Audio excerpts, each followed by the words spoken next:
Welcome to the Niche Pursuits Podcast. Are you ready to discover some niche business ideas that actually work? Well, it's time for a motivational kick to jumpstart your next big idea. Here's your host, Spencer Haas. Hey everybody, we're back. This is Jake here with Ryan Spatafor. We're back for Niche Site Project 3, coaching call number 4. Ryan, how you doing tonight, man? I'm great, Jake. How are you doing? Doing well, man. I know you got some sickness going on there in the house with your kids, so I appreciate you making the time. Ryan and I decided to do another, what I will call a late night call. Worked so well for us last time, so we fit that in, but I appreciate you making the time to get this going, man. I know you're excited to move on and talk a little bit about content. I'm definitely ready to talk about some content.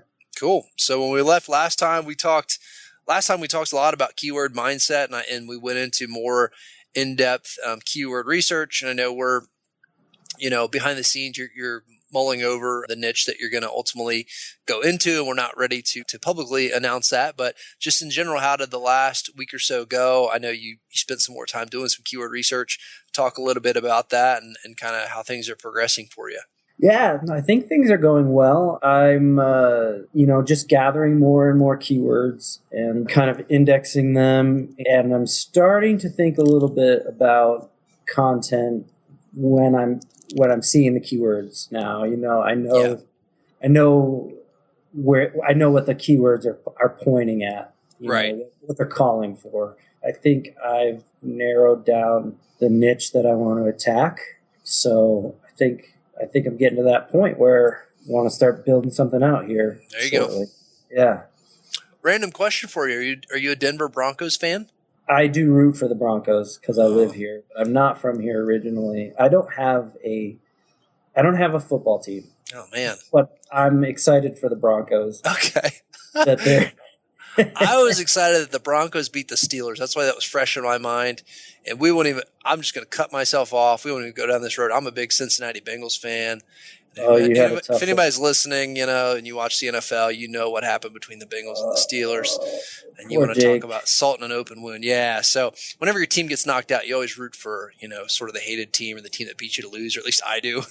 So I was a Broncos fan for a week. So I was just wondering if we had that connection. But anyway. Well, I definitely root for the Broncos, but I wouldn't say like I have any, like I don't have a Broncos hat. Okay. So I'm not like That's ride a or good die. qualification right there. I don't have any licensed memorabilia, so right. There's no vanity license plates. Not a fan. All right. Well, we're going to talk content tonight, and yeah, by the end of this, hopefully we'll be ready. Well, I'll talk about the assignment when we get there, but we're going to focus on content tonight, and it's a thing that a lot of folks ask about. So we're going to talk first about content structure. And again, as is always, for you and for everybody listening, I just want to say that a lot of this stuff that we're talking about, really just about every aspect of this, there's not necessarily a consensus right or wrong answer. A lot of it's based on experience and opinion. And so definitely there's some of that's going to come in here. And I think that this content plan is consistent with the strategy that we've laid out to this point. And the things I'm going to share with you are things that have worked well for me, and I've shared with you offline, some of the sites that I have going on that I'm working on now, that things that are going well. And so the stuff I'm going to show you tonight is basically the exact plan that I follow myself, that I found that works really, really well. And I think whichever niche you ultimately go into, I think that this stuff will play out well. So hopefully it's helpful for you and for everybody listening in. All right. Cool. So if you have questions throughout, feel free to stop me, of course. But here's the first thing I want to point out, which is this isn't a book. All right. So it's a website. I don't know if you realize that, but people that are coming into this for the first time, I don't know, they kind of have a hard time grasping that and just understanding how your site ultimately gets used, because that's what it's really about. Because when you pick up a book, you see the table of contents and the chapters, and you just start reading from beginning to end and all of that. And so people, I don't know, I feel like a lot of times they think of a website like that, but it's totally different generally. And the sites that we build is totally different, because the majority of the traffic we get is organic search engine traffic. And so what happens naturally is that the people that come to our sites or the kind of sites that we build that are, based around a keyword strategy is they come to your inner pages and posts, your stuff that you've written about. They come to a blog post. It's not like they come to your homepage and say, oh, what does this guy have? And then they just sit down and read every page of your website. Like I don't think anybody does that. So it's helpful to know that when you think about content structure, because I personally don't get hung up on it too much. A lot of people, in my opinion, they overthink about it and they end up, maybe not taking action or delaying building content and stuff because they don't know exactly how they're going to structure it and how they're going to create their menus and, what's going to be in their navigation and stuff. And it's like, for me, that kind of stuff is stuff I figure out as I go. I have an idea of the categories, and we're going to talk categories in a minute. So I have an idea of like how I'm going to categorize things and kind of create those tiers, I guess, when I start. But outside of that, I don't come out with this huge mapped out plan. Like I'm kind of going after keywords and things sort of just happen naturally. So that's the first thing I just want to say is that, don't think of it like a book where somebody's going to come read beginning to end. People are going to be jumping in the middle and all over the place on our website. And we just need to understand that from the outset. And so we just want to set things up however we feel is the most logical way that people, once they are on our site, that they can sort of easily find their way around and find the stuff that we want them to find that we feel like is our best content and that sort of thing. And that's just kind of what we're after when we talk about this stuff. All right. Make sense? Yeah, it does. I think you're right about that sort of, this isn't a book.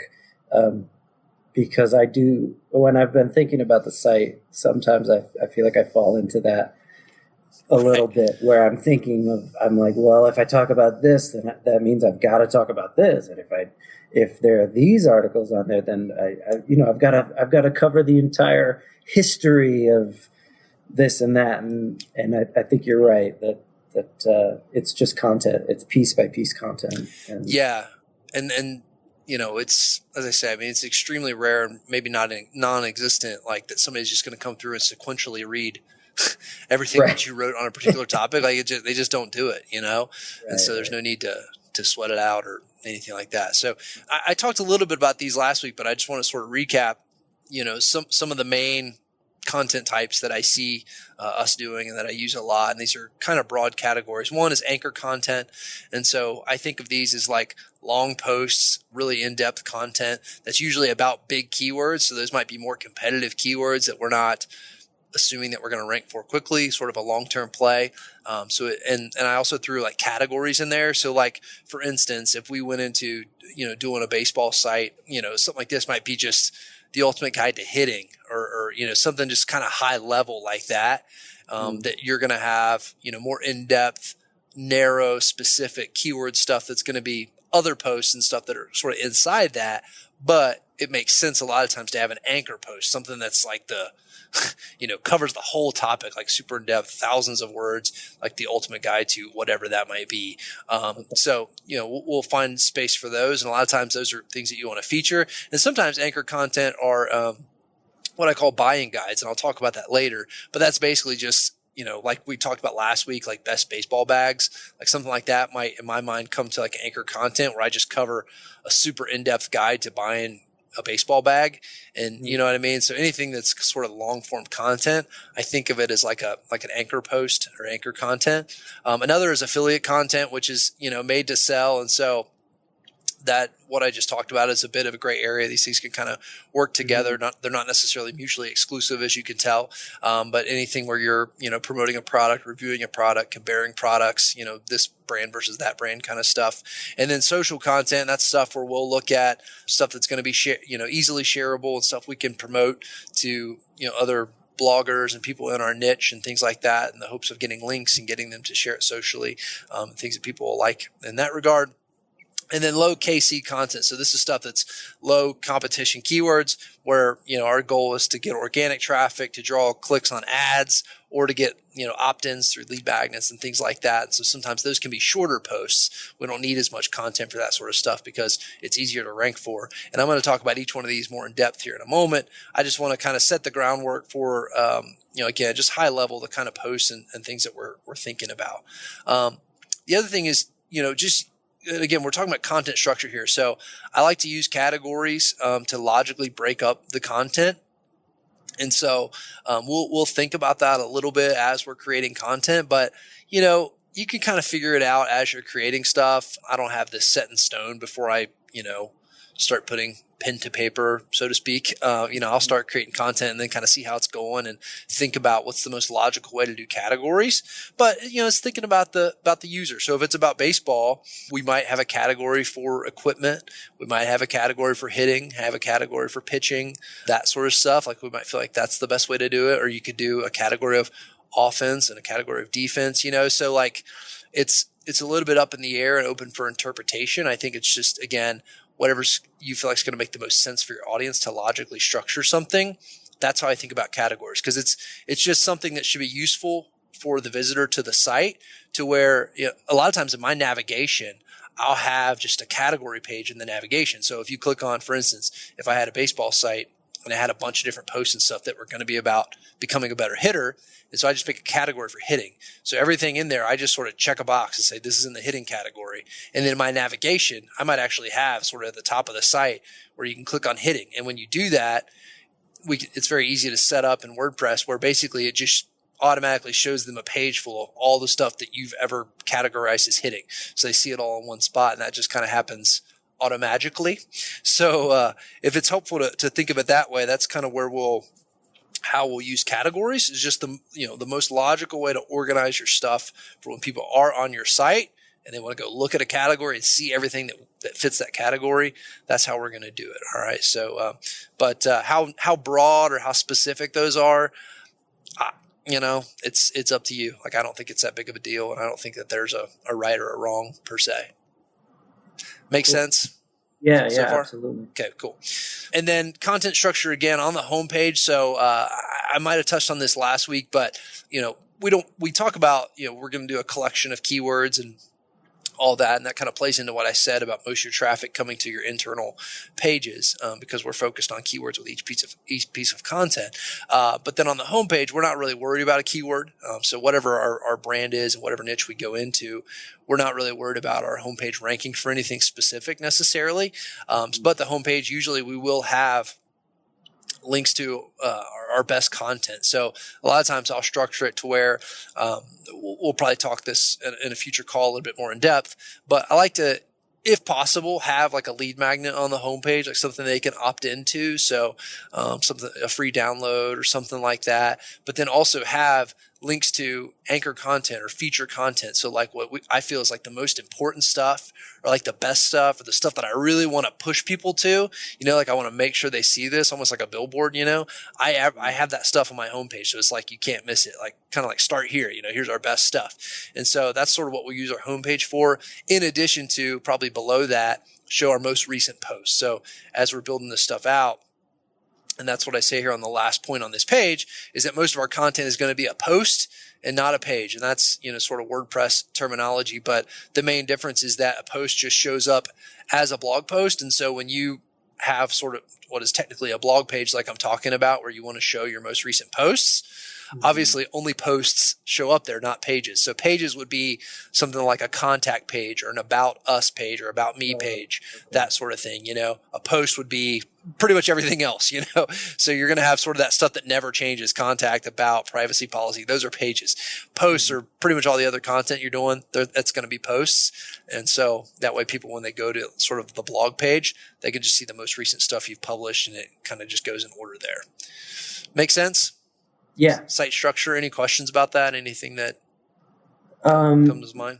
So when you talk about the difference between a post and a page, does Google treat those any differently? I mean, does it? Not that I know of, to be honest, because I mean the URL structure and all that ends the same. Like I'll set up my once you set up WordPress and stuff, we'll set it up to where basically it's just the URL is just to be the post name, and it works the same for pages. So like, you know, whether I create it as a post or a page on WordPress, the URL looks the same. It's, you know, mywebsite.com/ whatever the heck I want it to be, you know, so that part is the same. And to the best of my knowledge, the only difference is what I mentioned, is that the posts show up on your, whatever your blog page is, where it shows your most recent posts, and pages are exempt from that. And I think that's the only difference. So honestly, you could probably do everything as a post or everything as a page, and I don't think it's going to make or break a site. As I say, I usually do that sort of, whatever you want to call it, contact, about. I wish I had like a name to sort of summarize all those types of pages. I do those as pages. So I probably have 5 or 6 pages when I do a site, and I might have, 100, 200 posts in the end. Got it. So, all right. So let's move on to talk about our content plan for a minute. All right. So anchor content. This stuff generally should be 2,000 words plus, if not more. I mean, I showed last week one of my best performing pages on my Ballpark Savvy site, which was the ultimate guide to taking kids to a baseball game. That's like definition of an anchor post in my mind. When I talk about this stuff, it was like, I think it's like 8,000 words, which is, probably a little over the top, but it performs really well, and it's sort of paid off in that way. But there, there's a reason for this. Like anchor content, anything that's sort of long form content is kind of what we're thinking. And let me jump out. I just want to show you. I don't know if have you ever seen this graphic before here? This is sort of a breakdown of a study done by SERP IQ about the average length of the top 10 results in Google. Have you seen this? Nope. Okay, good. So, so basically it's from 2012. And so they did over 20,000 keywords in an analysis. And then they showed that on average, each of the top 10 results had over 2,000 words on the page, like 2,000 words of content. So according to this, the number one spot on average was 2,416 words, and the number 10 spot was 2,032 words. All right. So the moral of the story is that on average, longer content performs better. And at the top of the search engine, you need to have thorough content, especially for things that are slightly more competitive and things like that. Long content tends to stand out and perform better. And this article, I'll probably link to this in the post because it's really good on search engine land. Goes beyond that, and it points out some things that Google has said specifically, where they sort of lean towards in-depth articles. And then, they go down and they talk about conversion rates and shareability. Like there's a lot of reasons that long form content does really well. And so that's where I sort of get that number of 2,000 words or more. So when we do those kind of high level main things of our niche, we're going to want to make sure that those are like really well researched, really in-depth content to really have a legit shot to rank. Got it. Make sense? Sure. Cool. All right. Lower keyword competitiveness content. So when I say this, I'm just talking about low competition keywords. Casey referring to that keyword competitiveness score from Longtail Platinum. So stuff like that can be much shorter. That's usually what I do, because a lot of times it's a really specific search, and you've probably seen this and maybe your mind already went here as I was talking about doing long form content. It just stands to reason that not everything deserves 2,000 words. If we're teaching somebody how to hit a baseball, or we're teaching somebody, how to be a better base runner or something like that, we could probably come up with easily 2,000 words and go into all the different nuances and things like that. No big deal. It's a big topic. But when somebody says, I don't know what I don't have a good example on the tip of my tongue, but when they ask like a really specific question, like last week it was something about, how to drill a bowling ball to hook or something like that. Remember, that was like a really specific question. Like, there's no way you're getting 2,000 words out of that. You know what I mean? Like, you might find an image that you can use and then accompany that with 3 or 4 paragraphs, and you've pretty much given them everything they need to know about that question. Like, you've answered their question. So anything beyond that just becomes fluff and a waste of time, really. Does that make sense? Yeah. And so what I found is, in my personal experience, is that for stuff that is low competition, stuff where you're, in the low 20s, high teens, typically stuff like that, as far as the competitiveness score, that you can do something that's 500, 750 words, still sort of a well-researched piece of content, covers the answer, you sort of nail it, but it doesn't have to be long, and you can still rank with stuff like that. So not everything has to be 2,000 words, not by a long stretch. Our lower competition stuff, we can definitely get a lot shorter with that content when needed. Okay. The other thing, this is just general principle type stuff here for a content plan. So use lists, use videos, short paragraphs, and images.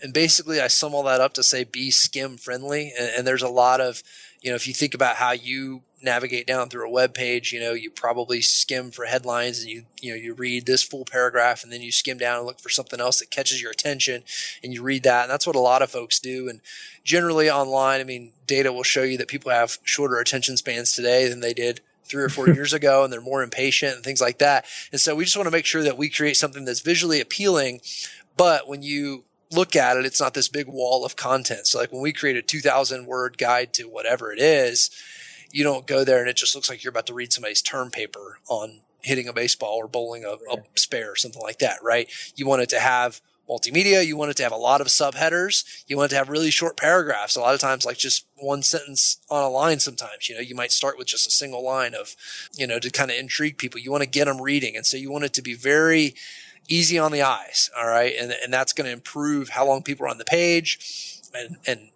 people sharing it, all those sorts of things, which are all things that help you in Google as well. So the longer people are on your page and stuff like that, the longer they kind of stick on your site, those are really good things. So doing these kinds of things, breaking it down into a list, inserting images and video when possible and breaking up blocks of text into really short paragraphs, those are all things that are just going to help you all the way across the board. Make sense? Yep. Cool. All right. And then next is one that I like to do, which is link out often, ideally to high quality sources. So as you're writing almost anything, I like to do a lot of outbound links, and really it's just a natural thing to do. Like, in both these niches that you're considering, a fair amount of stuff off the top of your head, and that's fine. But particularly for folks that don't, or when you get into stuff where you can't just rattle off the answer off the top of your head and just write it from memory, you're going to be doing research online. And so you're going to be going and searching some of this, similar stuff and finding sources. And your job is really I think of it as like you're sort of compiling it in a more useful way, so there might be 15 different sources out there online that sort of kind of address this topic that I'm looking for. And I take all those and sort of take the best out of each.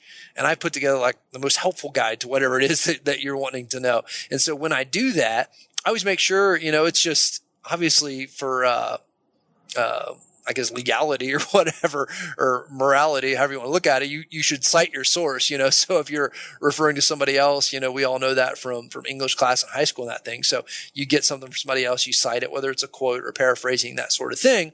But, when I get an idea or whatever, I'll say according to whoever, and I link to their site. And so there's no reason to skimp on that. When you look at sites like Wikipedia and things like that, they do a ton of linking to internal pages, but then also externally to their sources. So sometimes it'll be in the context of your paragraph, like I just mentioned, according to whoever, Ryan, and I link to Ryan's website and I quote Ryan or whatever. Or at the end, you make a list of resources like you might do for a paper in school, or additional links, or, that sort of thing, and list out 5 or so helpful things. And what that does is it's a quality indicator to Google as well. So I think it's helpful for your reader, because if they do want additional information, you're giving them other places they can go, and hey, that's fine. You're trying to be the teacher. You're trying to be a helpful resource. But also for Google to understand that it helps them understand what your page is about even more. And then it also helps them understand that when you link out to high quality sources, it's a signal to say, hey, this guy did his research and this is probably a good piece of content. Does that mindset make sense? It does. Yeah. That's not something I would have thought about. Yeah, that has performed really well for me. I did a site that was in more of it's in a niche that there is a department in colleges that studies this topic. Okay. And so in that particular site, I did a lot of like links to .edu sites, which are super high authority, high quality sites. And it just made sense, so I would like refer to research by whatever university. I link out to a .edu site, and I would just do that all throughout the content. And that site has done tremendously well with organic search. And I think I really think that's a big reason for it. Is because we link to a lot of sources in our content, which is good. And it takes time, to do that sort of stuff. And so again, it's just, it's not a big laborious thing, but at the same time, it is a quality indicator, and it kind of shows Google and your visitor that, hey, you spent some time putting this together, which is a good thing. So, and then the next that goes along with this is link internally often. So we're going to link externally often. We're also going to link internally often. And so this is really about spreading authority across your site, and then also deepening the relationship. So let me talk about that for just a minute. So links, when you link, like, you have a page about hitting, and then in the context of this ultimate guide to hitting a baseball, you link internally to maybe some more specific posts that you have about hitting. So how to hit the ball to the opposite field. Maybe that's a blog post that you did.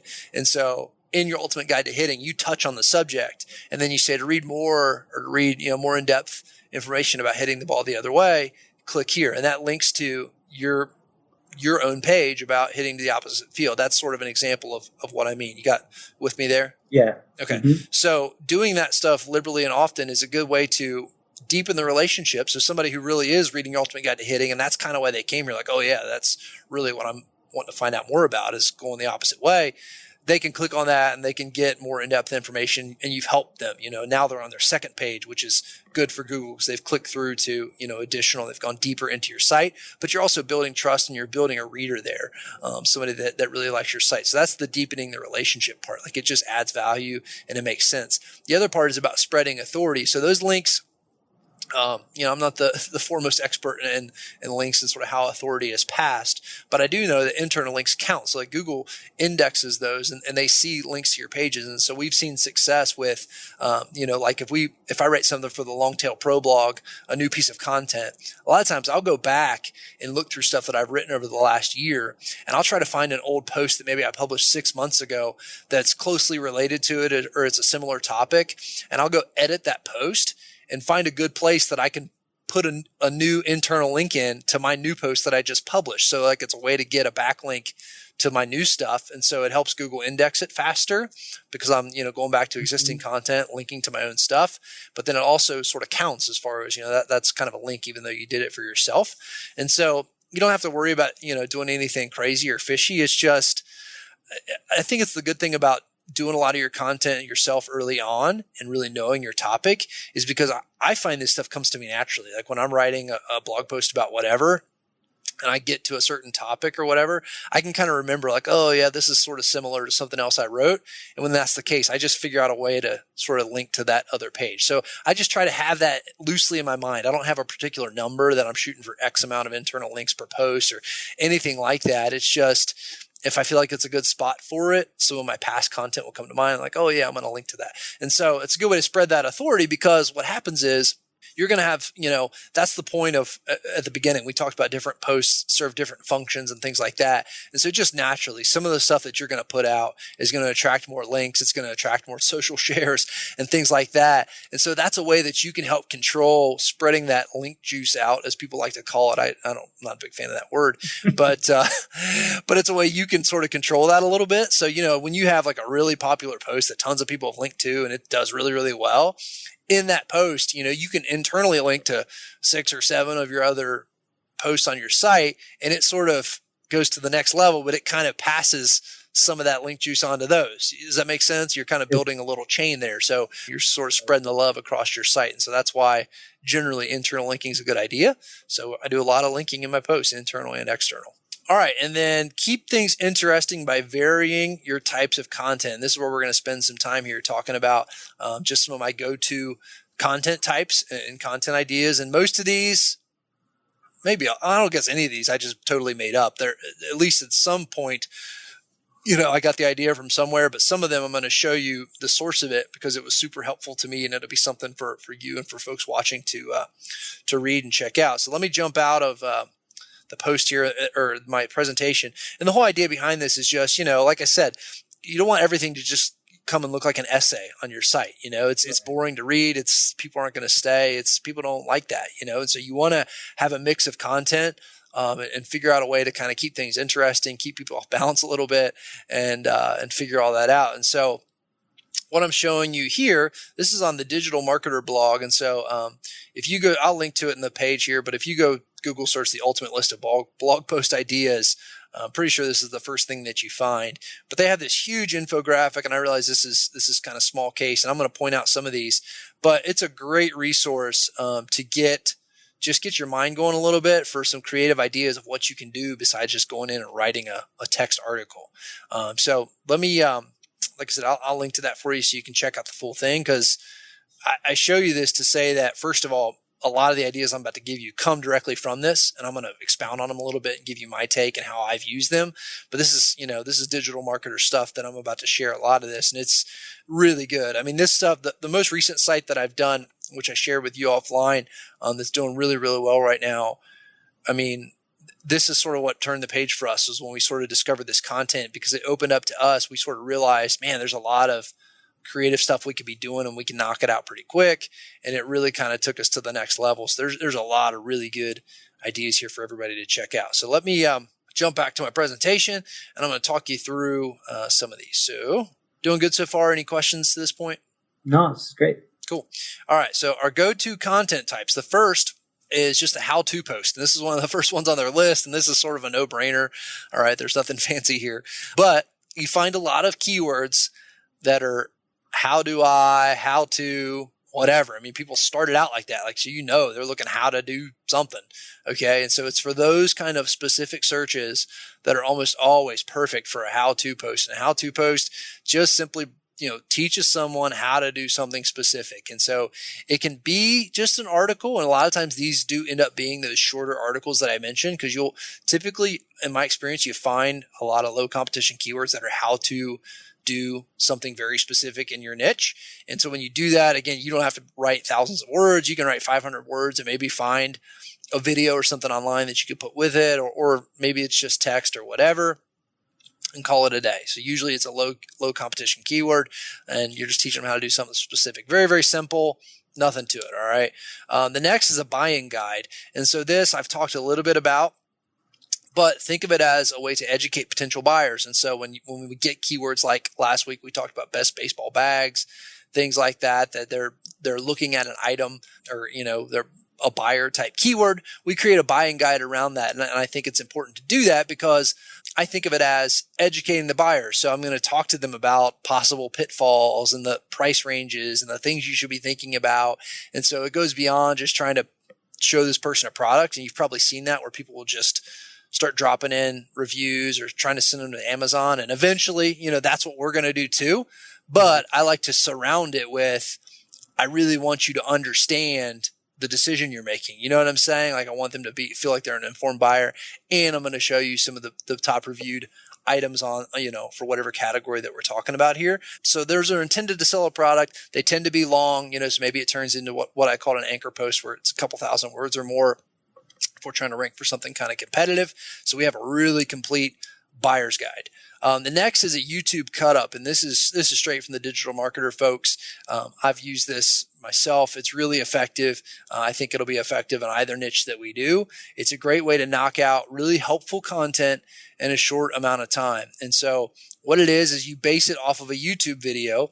And as you already know, when people put stuff on YouTube, there's a share button right there where you can embed that video on your site. And so you don't have to just, if you're going to embed a YouTube video on your site, obviously it doesn't have to be yours. You can embed basically any YouTube video on your site. That's sort of part of the deal. Like when you upload to YouTube, you're uploading a public video, right? Unless you, of course, mark it private or something. But so the idea behind a YouTube cut up is that you take that video, you embed it on your site, and then below that in written content, you break down the steps from the video using text, or maybe taking screenshots and sort of creating images out of the video or something like that to kind of supplement your text. So, if the video is a project and they're showing you how to build something or how to fix something like that, I would, come up with a clever title, how to fix a muffler from a 1986 Chevy, whatever.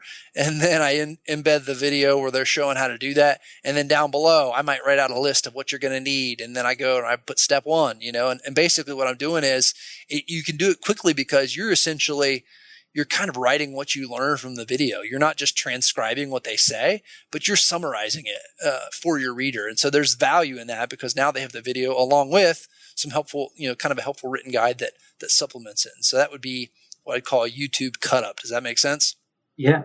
When I say what I didn't make up that term. Like I said, that's a digital marketer term. I wanted to be careful about that, not make it sound like I made up some of these names. I didn't. Next is the content aggregator. So this is another one that I've used quite a bit, and it's, it can be used in basically any niche. And as it sounds, you're pulling together ideas from around the web on a particular topic. And so digital marketer, they're the masters of this kind of stuff. I gave an example. Stuff runs together on me because I do webinars, so forgive me if I'm giving you examples that I gave you in the last call. But one example that I remember they used for this at the conference on their Survival Life site, which is a web property owned by Digital Marketer, they have a post, I believe it's called 36 paracord projects for preppers is like the name of the post. And so what they did was, I think a few of the ideas are their own, but it's just stuff you can make out of paracord. So it's like keychains, bracelets, I don't know, whatever. It's a list of 36 things, and they rank for all kinds of keywords for this post. But 90% plus of the ideas are not theirs. It's projects that other people had posted, and they do kind of like what we talked about earlier. So let's just say that the bracelet was on somebody else's survival site or whatever. They say, hey, here's Joe Schmo who shows you how to build a paracord bracelet. Here's a link to the tutorial on Joe's site. So they give Joe the credit. They throw up a picture of the finished product from Pinterest or from Joe's site or something like that, and they move on down the list. And so they just aggregate a bunch of content from around the web that fits around a topic. So in this case, paracord projects. So rather than having 36 different pages one's about a paracord bracelet, one's about a paracord keychain, etc., they threw it all into one big post, and they were able to rank for tons of different keywords, get a bunch of shares because people love that post, and does really well on social media and things like that. And so great for sharing, also great for ranking organically. So it's a really, really powerful post and something you can definitely get creative with inside of your niche. Sound good? Sounds good. Yeah. Good. All right. I just keep checking in to make sure you're with me. I know. Yeah, no, I'm here. It's good. I know I'm doing most of the talking, so sorry about that. No problem. I remember seeing kind of a lot of these on the site you showed me. Yeah.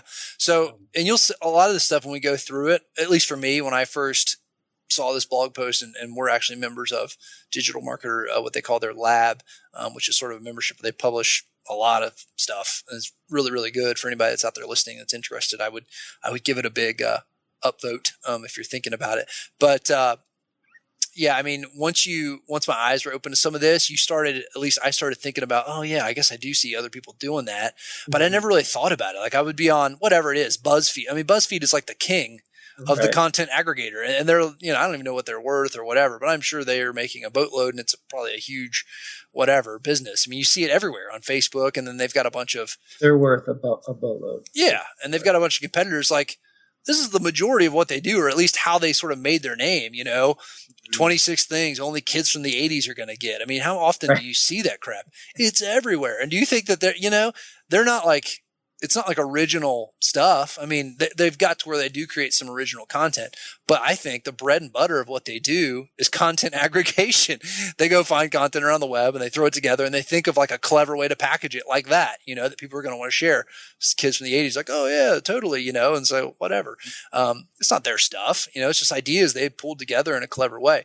And that's what it's all about. So I think, like I said, for me, when I saw some of this stuff, it just opened my eyes. Like, yeah, I'd seen that before, but I'd never thought of it in this context. Like, oh yeah, I guess I could do that too if I applied the same principle to my niche, So a lot of stuff's just hiding in plain sight, I think.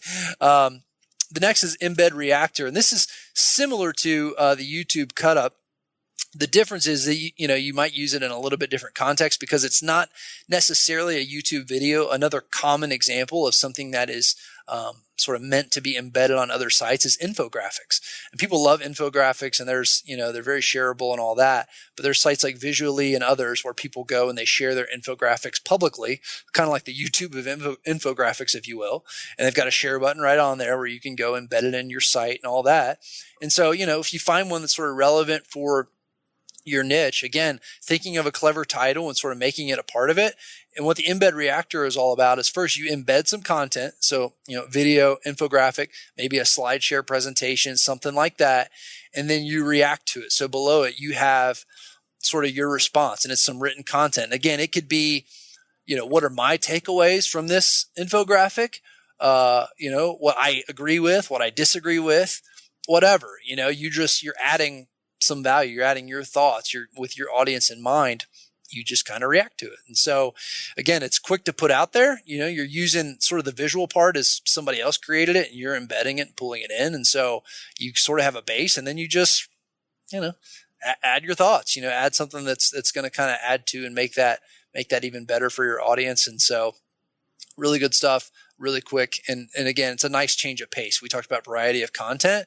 And so these kinds of things like an embed reactor, it's probably not going to be the highest traffic page on your site, but it definitely can be helpful. It can be something where you just write 300 or 400 words. You don't have any real plans to rank for it, but it just feels like something your audience would like. And so it's a good thing to just kind of mix in. Not everything's going to be a home run by any means. We're sort of just building out this whole deal. All right. Make sense? Mm-hmm. Cool. All right. The next one is a stat roundup. This is another thing on the digital marketer's list of ideas that I showed a moment ago.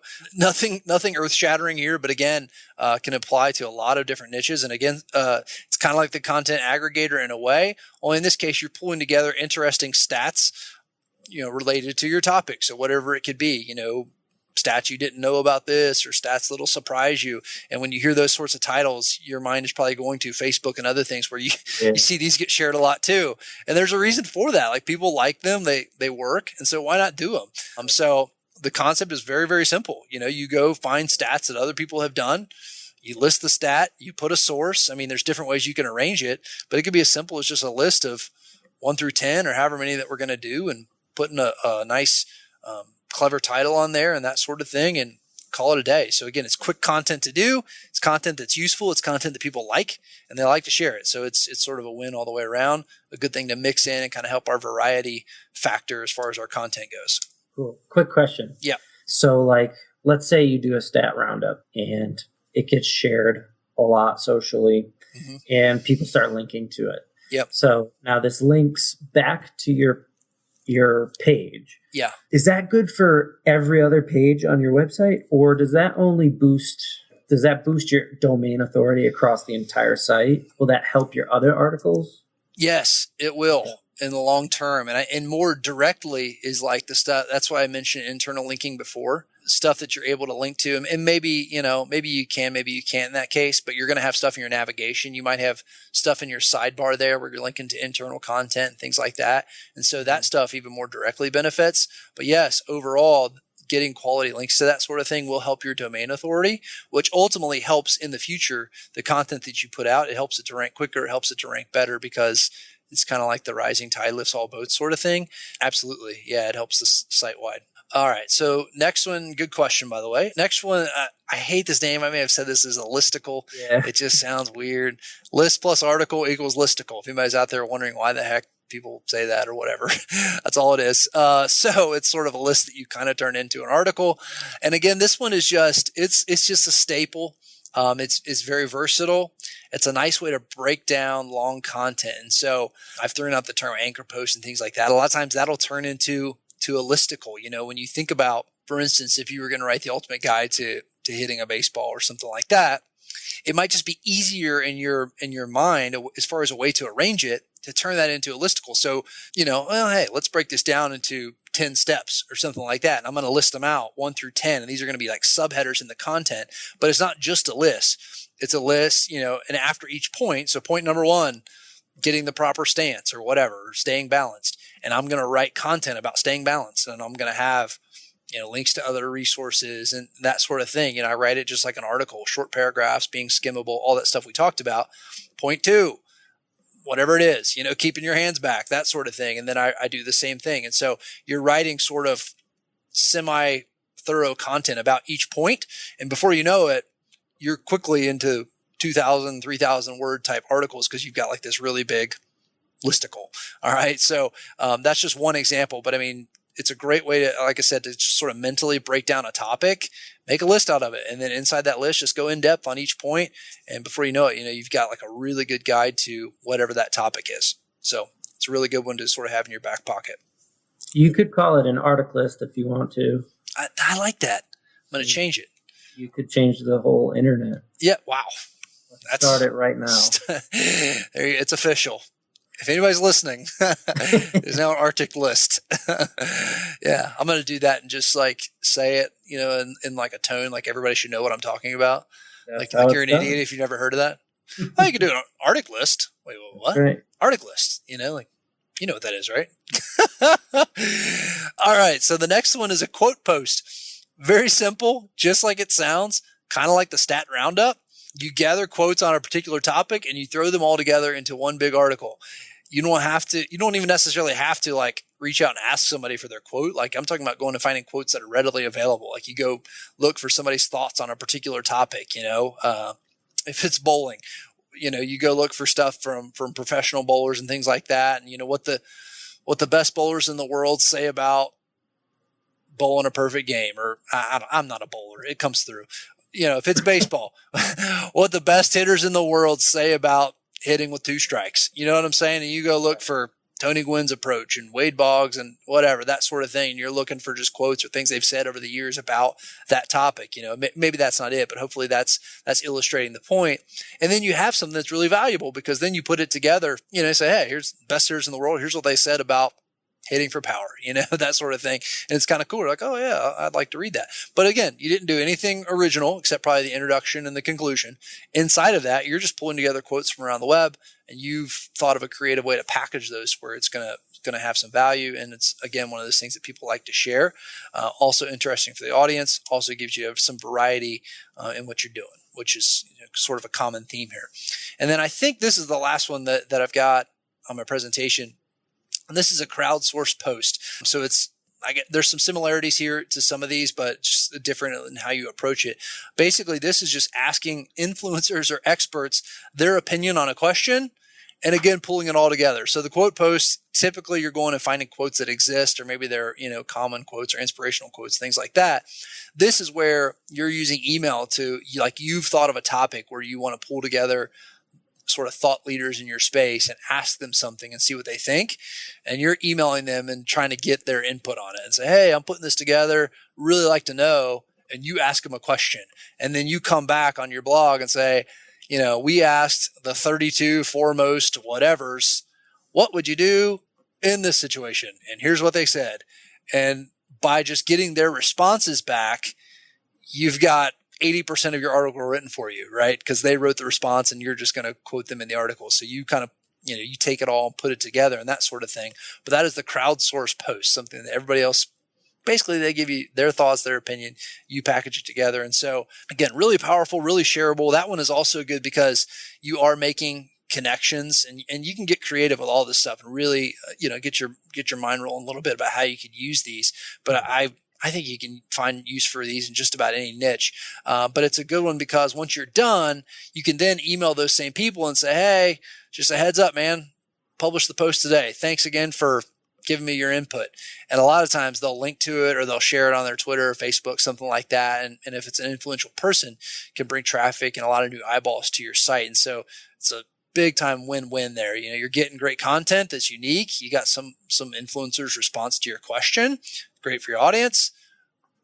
Also, you've got a really good linkable asset, as they say, something that they're going to want to share on their own right because it makes them look good. You've called them an expert or whatever and that sort of thing. And so a lot of times they'll share it for you as well without you really even having to ask. So it's a big one that definitely works well.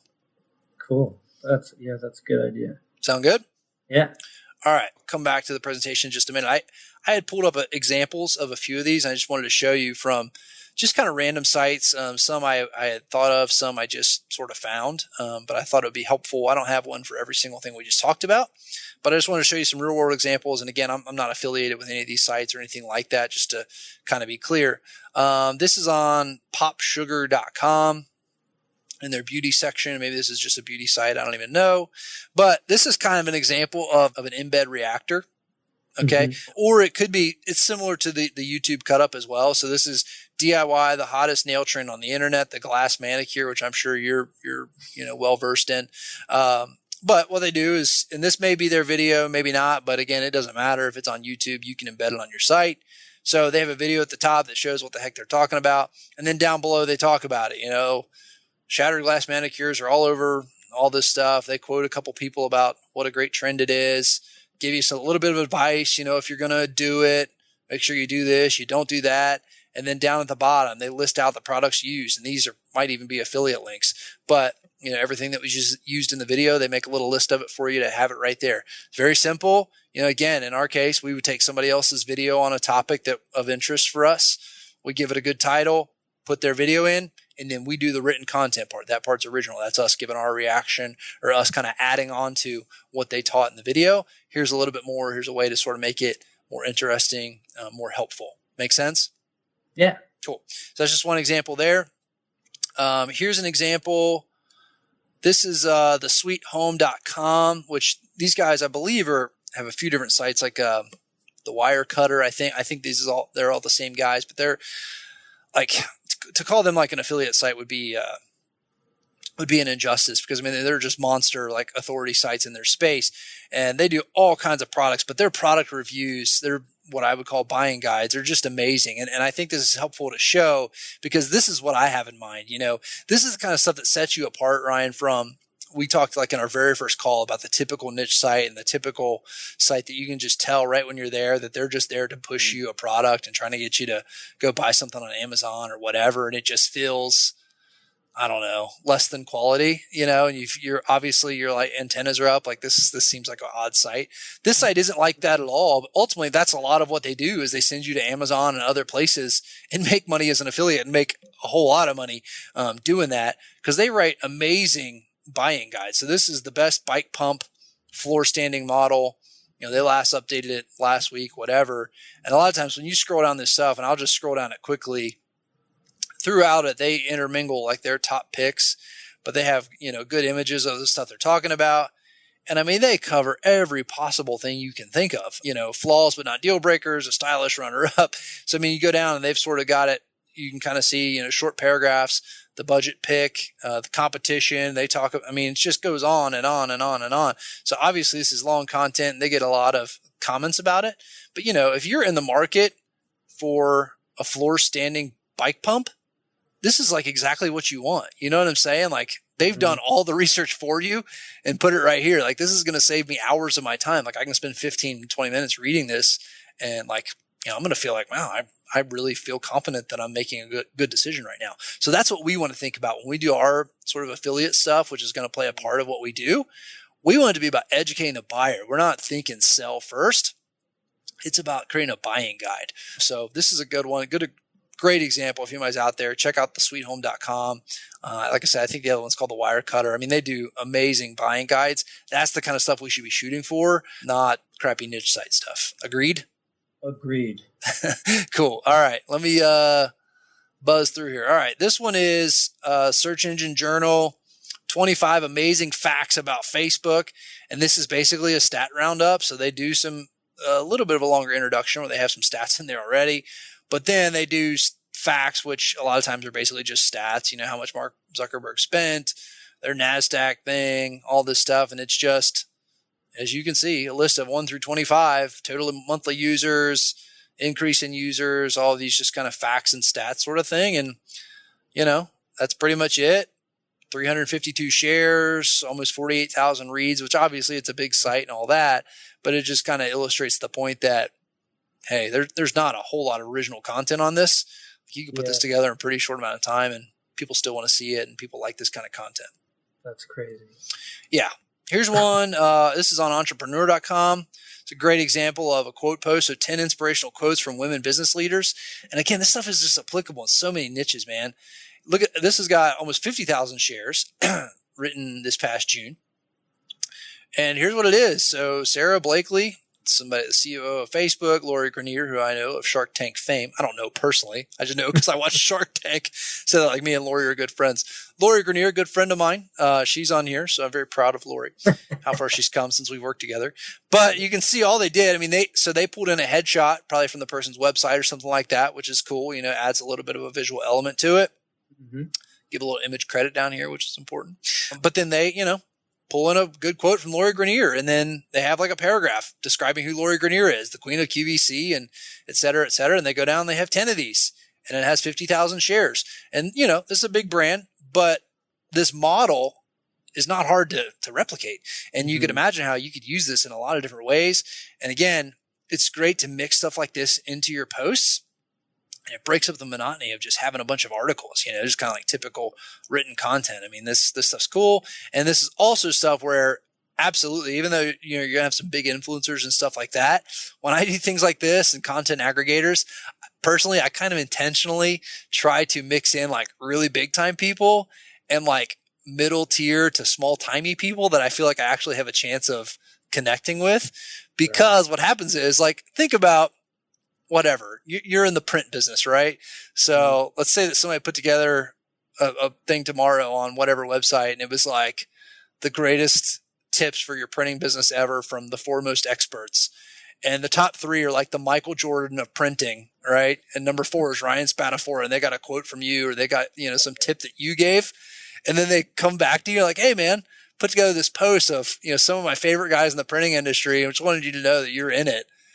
And you see your name next to the Michael Jordan of the printing industry, whoever that is. And you're like, holy crap. Like, I just got upgraded big time, right? Like I'm on this other tier. So that's just sort of a little game in my head that tends to work well, So like when number 1 is Mark Cuban and number 2 is like some random blogger that has decent domain authority, I feel like I have a pretty good shot of random blogger sharing that, because he's going to be like, hey guys, look, I'm on this article with Mark Cuban, that sort of thing. So you can sort of play with some of that in your mind as well. But no, this stuff is awesome.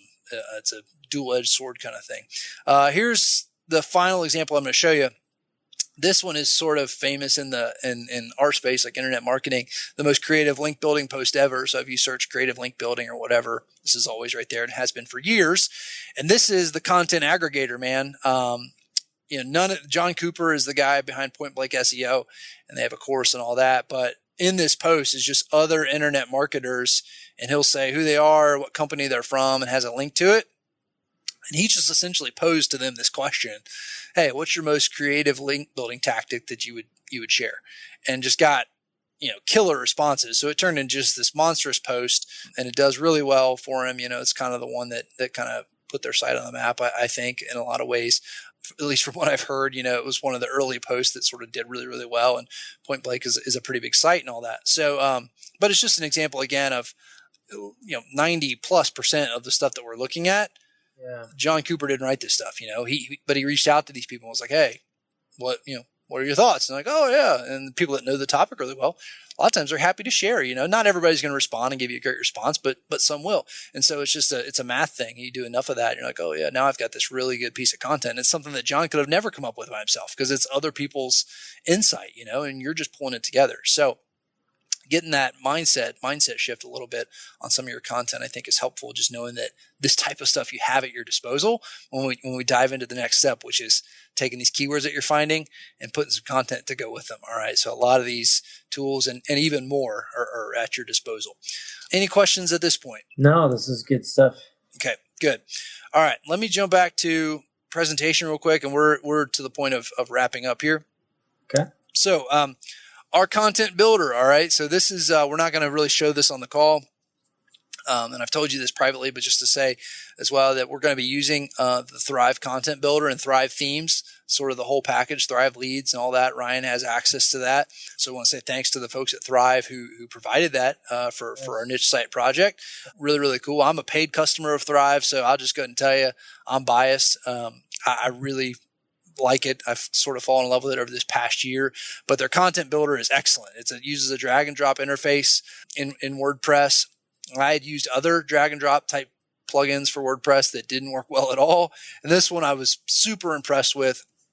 Very user friendly. And it also makes creating visually appealing content like the stuff we just showed so easy. Like you can make stuff look so much better than you can just a standard WordPress post. You'll be amazed. So like it's one of those things, like once you let the genie out of the bottle and you start using it, you're like, man, why was I ever just using standard WordPress? Thrive is like that. So I'm telling you guys, if you've not tried it, you're missing out. So Ryan's going to be using that to build his content, and he's going to love it. And unfortunately, I guess for Ryan, like he'll never know any different. You know how that is? Like you don't appreciate the things that you never had. So maybe we should make you use just like the standard WordPress post thing for like 3 months, and then we'll upgrade you to Thrive, and then you'll appreciate it a little bit more. Be like, wow, this is a lot easier. No, we won't do that. But anyway, so you'll be spoiled from the outset. The other thing is Thrive Leads, which we'll be using, and that's a little bit down the road thing, but that's integrated with Thrive, and it's just a great way to use pop-ups in a bunch of different ways to A/B test and then just capture leads. Giving people lead magnets. So as we get into capturing email addresses to start building a list, which is important, and we're going to do that, their system just makes it super simple. There are other tools that do it, but just the fact that it's sort of integrated all in one ecosystem it's very, very easy to use, and you're going to like it. So anyway, So your assignment is, one, get to know Thrive. I know you've looked at it a little bit, but they do have excellent thrivethemes.com. They have excellent videos and stuff that show you how to do this stuff. And there's a lot you can do, but just getting familiar and comfortable with it. And as we go, I'll kind of give you some tips and things that I've picked up on and different things like that. But like, for instance, you can save templates. So like if you go, let's just say that you built like a stat roundup or something like that, you can save it as a template. So the next time you come back and you're going to do a similar post with a different set of stats, you can just sort of insert that template and make changes from there. So there's a lot of like little time saving things you can do. So get familiar with the tool, watch some of their videos. And their content library is excellent to teach you how to do that. And then next, start finding keywords in this new format that I'm about to show you. It's very simple, but it's just a different way to sort of start thinking about and putting down, in your Google Doc, start putting down content ideas as you're finding keywords, so we can kind of get a running list and refine it as we go. And let me show you that briefly, and then we'll wrap up. So I just marked content schedule, and I put a couple examples in here from the keywords that you'd had last week, I believe, from baseball and bowling, just to show you what I mean. But you'd already been building a list where you're finding the keyword, marking the KC and all that, and the search volume, and that's all well and good. But I would say adding to that, as this week, we're going to start figuring out the niche for sure that you're going into, and then thinking about the categories and those sorts of things. So if you want to put a publish date, you can. I think for now that's optional. But as you get out, like if you start building content and you want to kind of schedule into the future or kind of use this to set a goal of when you want to have it done by, you can do that. But then having the post category there of what it's going to be, and then the keyword, so you kind of know where it fits. So it helps you sort of visualize that. And then the content type. And so this is just for you. You're probably not going to use everything I showed you tonight, and that's fine. Or you may use a different type of content that I didn't talk about tonight, and that's fine as well. But this is just a way for when you find the content, go ahead and mark down what you think is sort of the best fit on the content side. Maybe it's an embed reactor, a buying guide, et cetera, et cetera. Mark that down there in this column. And then the final one is it's a good exercise to start thinking about the offer or the purpose of that page, because you want to have something. And at the very minimum, if it's a how-to post and we don't have much there, maybe our purpose is, hey, we're going to have AdSense on our site. Maybe they're going to click an AdSense ad, and that's fine. But sometimes it's about our purpose is really we want them to buy an affiliate product. Or our purpose is we really want to get a lot of opt-ins from this. So we're going to have like a really good lead magnet on this page at the end of the post or something like that. And so just thinking about, and this stuff is a little bit down the road, okay? So don't let this like intimidate you, but start at least going through that exercise, because what I envision is what will be nice to have is a month or two from now, as you start building out content, we're going to start talking about and thinking about lead magnets, which are just, things, free downloads, things of value that you'll be able to give to your audience in exchange for their email address. When I say an offer, that's kind of what I'm talking about. And so it'll be good if we're talking about baseball, bowling, whatever, it's good to have 2 or 3 different lead magnets that kind of touch on sort of different subtopics in your niche, so you can kind of mix those in. So like if you have, for instance, if it's baseball, if you have a lead magnet that is sort of designed to be about hitting, that would kind of be anytime you're doing anything in the hitting category, we're probably going to try to send them to that lead magnet. Make sense? Yep. So it's just a way to sort of categorize and be thinking about the purpose of that. So I'll give this to you, but let's kind of add in a couple of these columns. And as we're building out keywords, let's start at least thinking about these. None of it's set in stone at this point, but at least going through and thinking about the content and organizing it that way. Cool. So I think that's it. No, the last thing I had here on your assignment is, it's time to pick a niche, pick a domain. We talked a little bit about that offline, but definitely want you to be doing that. The sooner the better on all that. Mm-hmm. So try to do that this week, and if you have any questions or whatever, let me know. And then pick a Thrive theme. I'm limiting you a little bit there, but they've got 8 or so themes, and we can talk a little bit about that, and feel free to take a look at them and do demos and see what you like. But the fact that they've sort of given that to you, and I use them, and it's the same kind of thing where it's kind of like, do you have like an iPhone, or do you have a smartphone? Yeah, iPhone. Yeah. And so once you have an iPhone, you don't usually buy like a Samsung tablet. You know what I'm saying? Like, it's kind of nice. Like if I'm going to get a tablet, I'm probably going to get an iPad, that sort of thing, because you're in this little ecosystem, it's just weird to go get a Kindle or something. So in the same way, like if you buy a Samsung tablet, you're probably going to have a Samsung phone, that sort of thing. I kind of think of it like that when it's Thrive. Like you can use the content builder and stuff, just to be clear, with other themes that are not Thrive themes, like it would work, but it's like perfectly compatible with their themes, and like it all just works together like really, really well. And their themes are good, and whatever. We're not out trying to win a design award. We're trying to make money, and so their themes are responsive and they got everything you would need. They're fast and all that stuff. And like, that's the stuff that's really important when we're concerned about making money. We're not worried about going and paying $5,000 to get somebody to do some custom theme for us or something crazy like that. That's like the last thing you should do if you're trying to sort of bootstrap a niche site. So, anyway, they're really good. I think you'll like them, but take a look at them and start figuring out ones that you like. But, all right, that's about it. Any questions about what you're doing at this point? Assignments, anything? No, I think I'm just excited to get going on it. And it was really good to see all those different content categories and ideas. Those are really good. All right, cool. I'll send you some of this stuff over in an email just so you have it to kind of reference back. I know it was a lot to go through. Yeah, definitely. So you can sort of refer back to it. And as you get going with all this stuff, it gets easier, it gets better, and your brain just starts to think that way. You'll see keywords and you'll think about the kind of content it should be, and kind of having these at your disposal, I think, will be helpful. So anyway, man, get to work on some of that stuff as you have time, and we're ready to roll a little bit. Get that domain, and we'll here in the somewhat near future, we'll be revealing your niche and eventually your domain publicly. So we'll try to figure that out so you can start building content and get a jump start on this and start making some money, man. Cool. All right. Sounds good. All right. Thanks everybody that's still listening. That's a wrap. We'll catch you next week.